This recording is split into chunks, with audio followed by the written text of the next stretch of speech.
So on Thursday this week, we have our new moon in Scorpio. And if you've been following me for a while, then you know I share a dream and new moon mantra every new moon. And this new moon mantra and dream mantra is something that you can use for the entire lunar cycle or for as long or as little as it resonates and feels intuitively right for you. And so this mantra that I share is something that you can write down on a piece of paper, have by your bedside table. So when you go to sleep each night, you can just repeat it in your mind and fall asleep. Or it's also something that you can remind yourself of throughout the day. So typically when I share these, there's a message and a mantra that kind of goes along and goes together. And it's something that Spirit shares with me through my dreams leading up to the new moon. And it's just about us being present to kind of the stronger or more potent energies that this lunar cycle is carrying with it. And my dog is making a lot of noise in the background. So what is interesting about this video that I'm going to share with you is that it has the messages. So there's a few messages. So more messages than normal. There's also a bit of a dream teaching that I want to share with you. So it's something that you can kind of keep an eye out within your own dreams. And then, of course, I'm going to share the mantra. So, okay, where do I begin? So there's really this energy around what our judgments are and what we think somebody else needs or a situation needs or humanity needs. And it's really about letting go of our ideas and judgments. So in this particular dream, I remember finding this really large loonie. For those of my American friends, it's essentially a dollar bill, but it's a coin and we call it the loonie. So anyways, I found this really large loonie and I found it on the ground. And I was like, I'm going to give this somebody who needs this. And then I found myself surrounded by these three girls who appeared to be drug addicts. And I remember thinking in the dream, like, well, I don't want to give this to them because I don't want to support them in buying drugs. I want to perhaps buy them food or get something that I deem would be better for them, or I feel or I judge what would be better for them. And so I remember them looking at me and I looked, we had this like amazing eye contact in the dream and I could see into their soul. And I was like, God, there's these women are beautiful. And, you know, maybe they made some choices that caused them to end up where they were. And I felt their soul. And I remember they were like, they asked me if I could get them a 6-pack of beer. And I remember just thinking like, no, I didn't want to get them a 6-pack of beer, but then I also didn't want to give them this loonie because I didn't want them to buy drugs or beer with it. But then I just like felt this overwhelming sense that like, I need to give them this loonie anyway. So I gave them this loonie in the dream. And so that really, in that moment in the dream, it was like, there was this download of like, how do I know, or what makes me think I know what somebody else needs or what a situation needs. And it's really kind of seeing other people as just human beings and souls on this journey. They're doing the best that they can do, and we're doing the best that we can do. And sometimes all we need to do is just like see them as divine and see them with love and just give from our heart. And who knows what giving them this loonie might do or mean, and wherever they're at their journey is wherever they're at. Now, this is not just about like, you know, if you see somebody in need and they're asking for money, do you give them money? It's not so literal as it was in the dream, but it's just about like, how do we judge our interactions? How do we judge other people? And you know, if we could look at everything and take our judgments aside and just look at everything from this completely neutral standpoint, even if it's something where we might previously have considered it to be super negative or super positive, just bringing it to this neutral standpoint of like, this is what the journey is for me, or for that person or for humanity or this community or this experience. And it is what it is. And sitting in this space of like neutrality and having compassion just for that existence of whatever is so much more peaceful. And it allows a different space for not just you, but for that person or that situation or that community that you are projecting this judgment on. It takes that away and like neutralizes this energy and just softens it. So that was one of the messages. Another message was around nourishment and how are we nourishing ourselves. And it's not necessarily meant to be so literal as like, what kind of food are you eating? Or like, are you drinking too much? Or are you taking drugs? And perhaps that's bad. It's around like, it's so much deeper than that. It's just like, generally, what energy are you feeding yourself with as a whole? And is this energy alive and nourishing? Or is it dead energy and contributing to bringing down your own energetic field, your energetic being, and therefore you're perpetuating this energy that isn't alive or that's like less, it's just not as awakened or light as you could be consuming. I think that makes sense. I kind of stumbled on my words there, but I feel like you still got what I was saying.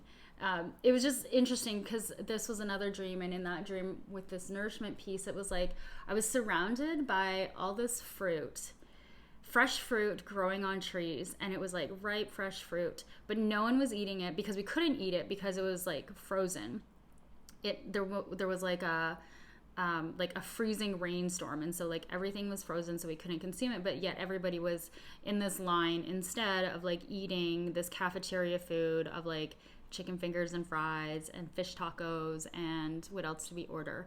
I can't remember the other, nachos. And so it's just like all this food that like isn't nourishing when we should probably just like, even though the fruit's frozen, we could like grab it and thaw it and anyways, you get the point. What are you nourishing yourself with? Whether that's energy, whether that's people you're around, whether that's food, what choices, self-talk, patterns, habits, beliefs, are they supportive? Are they not supportive? So really look at this nourishment piece in your life. Another thing that came up was, so now this is the part where there's a dream teaching in it. So often in our dreams, we are processing our day-to-day life. And we're, as humans in this world, we are inundated with messages, we're inundated with thoughts. And part of the reason why we dream and why we sleep is to process on like a mental level in our brains. However, as we're doing that, we can also simultaneously be receiving messages. With spirit, it's never like one thing or the other. Like there's so many messages and so many things that can be happening in our dreams. There's often so many perspectives and so many takeaways from our dreams. So even if you are looking at your dreams and you're like, okay, well, that definitely came up because I was talking about that in real life, so it's just me mentally processing. Also, it's an opportunity to look at like, how is this showing up as a message? Like, how are my guides, how is my higher self using these real life brain dumping processing experiences to also filter in messages into your being on an energetic and spiritual level. So the other night, so we had Halloween, and here in Canada where I'm living, everybody was like blowing off fireworks the other night, shooting off fireworks. And I love fireworks. For me, this triggers amazing magical memories from when I was a kid. And I remember in real life telling my husband how my parents used to put my brother and I to bed and tell us like, we're going to like take you out of your bed in a few hours, and we're going to put you in the car, and we're going to drive to watch the fireworks, and then we're going to like, you're probably going to fall asleep back in the car, and we're going to put you back in bed when we get home. And I remember like waking up in the car and watching these fireworks from this lookout point, and then, being gently carried back and put in my bed. And like, it's this amazing memory. And so like, I freaking love fireworks. And so the other night there was all these fireworks going off because it was Halloween. People love their fireworks here. And so in my dream, I was at that lookout point and I was with my family. And so there was just like that magical childhood memory that was brought forward in my dream. Now, a later part of the dream, I was talking with a friend of mine, and so for Halloween, I dressed up like a unicorn. I wore a unicorn onesie, of course. So anyways, in my dream, I had a friend who was wearing a unicorn onesie, but when I was talking to her, it was like all gray. It wasn't colorful and glittery and bright like you would expect a unicorn to appear. And so we were looking at it and she's like, no, but it actually is really colorful. And then I kind of like would shift and this light would hit it in a different way. And it was suddenly, this magical unicorn costume that she was wearing. And then in that moment, it was just really all about perspective again. Like all of these messages really tie together. And so even though these things that I'm sharing happened, or not happened in real life, but there's like key reference points from my real life that I am processing in the dream world, there's also messages in the dream. And so the messages were really around like, where are you allowing light to shine, or where are you not allowing light to shine? Where are you allowing that love to come in, that divine perspective to come in, and where are you not allowing yourself to see it? And it literally was just like, I'm standing in this direction and I can't see the beautiful, magical, sparkly unicorn, but if I just shift like this, then suddenly I can see it. And so it's like, how can you shift your perspective? How can you allow more of that lightness into your life? And also, do you have a childhood experience where there was that magic? And feeling into that memory, because that memory is still energy.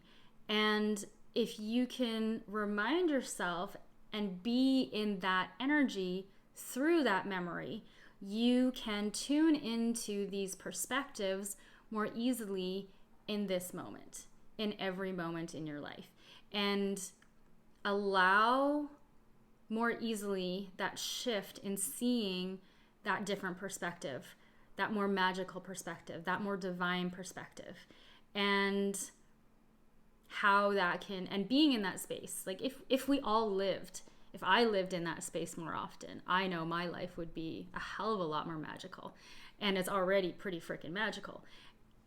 But there's still so much room for growth and opportunity in these subtle shifts that we can make by tuning into these energetic frequencies that we do remember, that they are, that we have experienced. And so even if we can't experience it, or we feel like we can't experience it in this moment, we can through memory. And if you maybe don't remember a magical experience, do it through imagination, because imagination is just as powerful. You can still step into that energetic frequency through imagination. So just come up with, imagine what a magical experience might be for you, and feel into that energy, and bring that energy into this now moment to transform this gray unicorn into this colorful, glittery, magical unicorn, because it's literally a shift in perspective. So that is it. So, no, it's not it. The mantra is, I feed myself love, I radiate love, I allow love to brighten my life, love is everywhere. And so write that down. I'm going to put it in the description. So you can write that down on a Post-it note. Post-it notes are great for these things. Or write it on like a little cue card, a little index card. Have it beside your bed. Put it on your phone as like your screensaver, and work with this energy. And allow this energy to come more into your life, because it will help make life for you more peaceful, more joyful, and just calmer and more grace. And that's kind of the energy of this Scorpio new moon that we are starting to step into. So like I said, you can use this mantra for as long or as little as you like. Take what resonates, throw out the rest, follow your intuition, and have a magical next lunar cycle. Thanks for watching.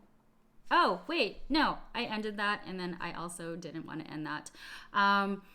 If you're watching this before November 8th, 11:59 p.m. Eastern Standard Time, I have my Dream Oracle School open.